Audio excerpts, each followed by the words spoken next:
یہ عربوں کی تہذیب تھی، عرب کا کلچر تھا۔ رات کے چور دن کے چودھری ہوتے تھے۔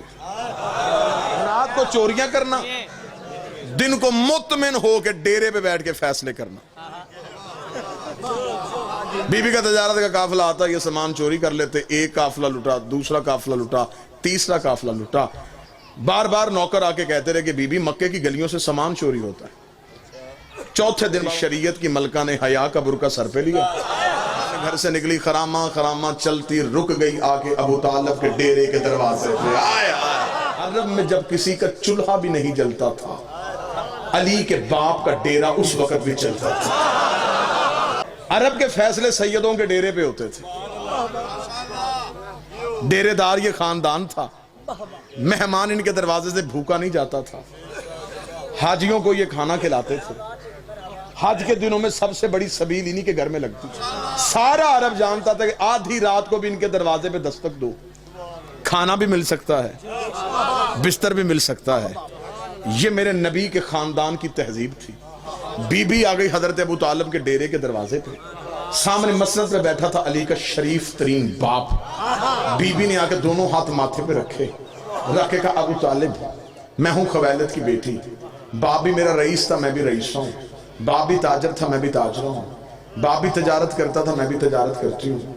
مکے کی گلیوں سے تجارت کے قافلے یمن شام مصر کے لیے جاتے ہیں، مکے کی گلیوں سے میرا سامان چوری ہوتا ہے، میں آپ سے پناہ لینے کے لیے آئی ہوں۔ اتنا جملہ کہنا تھا، یہ حضرت ابو طالب نے ایک لمحہ سوچے بغیر کہا، خدیجہ مطمئن ہو کے گھر چلی جا، آج کے بعد تیرا سامان کوئی نہیں لوٹے گا، آج کے بعد تیرے قافلے کو کوئی نہیں دیکھے گا۔ مطمئن ہو کے پیچھے ہٹنے لگی۔ بی بی خدیجہ کا نوکر آگے بڑھا، اس کا بی بی اس نے کہہ دیا ہے جا تو بھی رہی ہے، اس سے پوچھ تو صحیح، طریقہ تو پوچھ، یہ کرے گا کیا؟ محافظ بھیجے گا، رستہ تبدیل کروائے گا، رستے میں بندے کھڑے کرے گا، یہ کرے گا کیا؟ بی بی خدیجہ نے نوکر کے منہ پہ ہاتھ رکھا، شرم کر، بڑے بڑے گھروں میں چھوٹی چھوٹی باتیں نہیں کیا کرتے، بڑے بڑے گھروں میں چھوٹے چھوٹے سوال نہیں کیا کرتے۔ اس نے کہا بی بی تو اتنی مطمئن ہو کے کیوں جا رہی ہے؟ بی بی نے کہا تجھے نہیں پتا، یہ جو کہہ دیتے ہیں وہ ہو جاتا۔ بی بی خدیجہ مطمئن ہو کے گھر چلی گئی۔ حضرت ابو طالب نے اپنے نوکروں کو کہا ان سارے چودھریوں کو آج شام میرے ڈیرے پہ بلا۔ سارے اکٹھے ہو گئے، حضرت ابو طالب کے ڈیرے پہ آ گئے۔ سردار عرب، رئیس مکہ، علی اور محمد کے مشترکہ باپ اٹھ کے کھڑے ہوئے، ایک خطبہ دیا جسے خطبۃ القریش کہا جاتا ہے، قریش والوں کو دیا ہوا خطبہ۔ حضرت ابو طالب نے سب کو اپنے ڈیرے پہ بلایا، بلا کے حضرت ابو طالب نے کہا دیکھو قریش والوں، آج خویلد کی بیٹی خدیجہ میرے گھر آئی تھی، اس نے شکایت کی ہے کہ مکے کی گلیوں سے اس کا سامان چوری ہوتا ہے اور مکے والے تم ہو، لہٰذا میں یہ نہیں کہوں گا کہ کون چوری کرتا ہے، میں صرف تمہیں یہ سمجھانا چاہتا ہوں آئندہ سے قافلہ نہ لوٹنا۔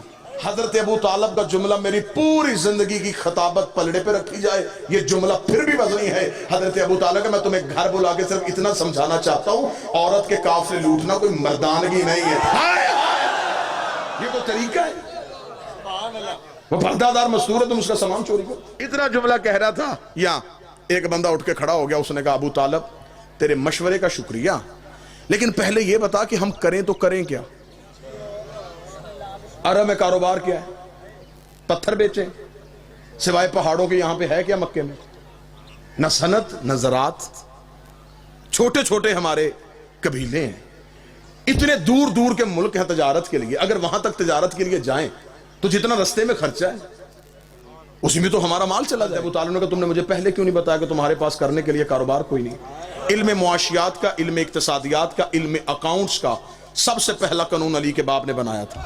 آج تک دنیا کا اسلامک بینکنگ نظام ابو طالب کے بنائے قانون پہ چل رہا ہے۔ حضرت ابو طالب نے کہا تم نے مجھے پہلے کیوں نہیں کیا؟ تمہارے پاس کرنے کے لیے کچھ نہیں، جاؤ میں تمہیں مشورہ دیتا ہوں، جس کے گھر ایک اونٹ ہے ایک اونٹ لے آئے، جس کے گھر ایک گھوڑا ہے گھوڑا لے آئے، جس کے گھر ایک بکری ہے ایک بکری لے آئے، جس کے گھر کچھ بھی نہیں ایک مٹھ جو ہی لا کے خدیجہ کے تجارت کے ایک سامان میں رکھ دو، جب تجارت کا قافلہ واپس آئے جس کا ایک اونٹ ہے 2 لے لینا، جس کے 2 اونٹ ہے 4 لے لینا، جتنا دو گے گھر بیٹھے اتنا منافع ملے گا۔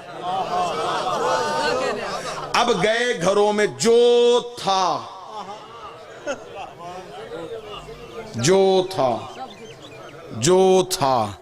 بابا جی اب مجھے معاف کر دیجئے گا، اب میں یہاں پہ جملہ چھپا نہیں سکتا. اب طریق نے یہاں پہ ڈنڈی ماری ہے, مورخ نے اسلامیات اور دینیات میں لکھا ہے فلاں بندہ اپنے گھر میں گیا, اس نے دیواروں پہ ہاتھ مارے, سوئی بھی نہ چھوڑی, سب کچھ اللہ کی راہ میں دے دیا, اس نے اتنے اونٹ اللہ کی راہ میں دے دیے, اس نے اتنے کنویں اللہ کی راہ میں دے دیے. قرآن منبر پہ لے کے آؤ, میں قرآن سر پہ رکھ کے طریق کا ضامن ہو کے اعلان کرنے کے لیے تیار ہوں. کسی نے بھی اللہ کی راہ میں نہیں دیا تھا, جس نے بھی دیا ڈبل کروانے کے چکر میں دیا.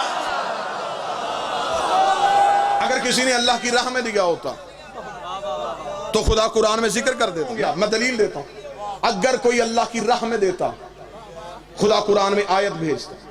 جنہوں نے دیا ان کی روٹیوں کا بھی ہے, جنہوں نے نہیں دیا ان کے اونٹا بھی کوئی نہیں.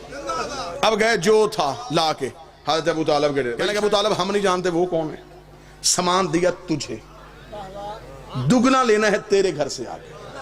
حضرت ابو طالب کا سامان یہاں رکھو, چلے جاؤ. جب تجارت کا قافلہ واپس آئے, ادھر نہیں جانا, ادھر آنا, میں تمہیں یہ مال دگنا کر دوں گا. اب سامان رکھ کے چلے گئے. ابو طالب نے مسکراتے ہوئے اپنے نوکر کو کہا, خدیجہ کے نوکروں کو بلا. بیوی خدیجہ کے نوکر آئے, حضرت ابو طالب کا سامان پورا کرو, یہی چوری ہوا تھا. جی تاریخ اسلام کی یہ پہلی ریکوری ہے جو پوری ہوئی ہے.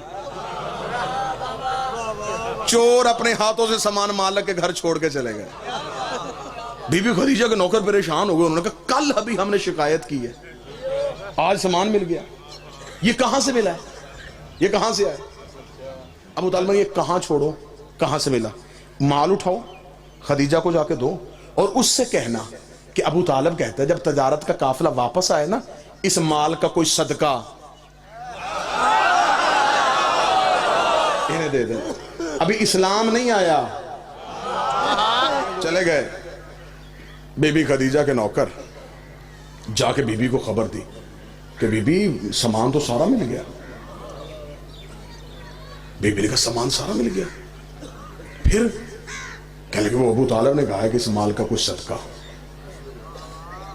طریق کہتی ہے کہ جب تجارت کا قافلہ واپس آئے 80,000 طلائی سونے کے دینار, بی بی خدیجہ کو پہلے سے زیادہ منافع ہوا, کیونکہ اگلی رات جب تجارت کا قافلہ گھر سے نکلا چور محافظ بن گئے تھے. 80,000 طلائی دینار کو یوں اپنی چادر میں لے کے, کائنات کی پہلی خمس دینے والی عورت سیدوں کے گھر حق دے کے گئی, یوں آ کے مار رکھا. حضرت ابو طالب نے 80,000 طلائی دینار دیکھے.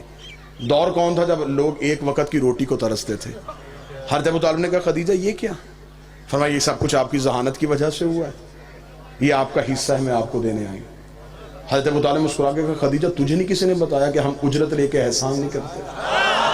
اسے کہا اگر آپ اجرت لے کے احسان نہیں کرتے پھر ہم بھی شرمندگی کی زندگی نہیں جیتے. احسان کیا ہے کچھ رکھیں. ابو طالب رکھتے نہیں تھے, خدیجہ اٹھاتی نہیں تھی, درمیان میں توحید اتر آئی.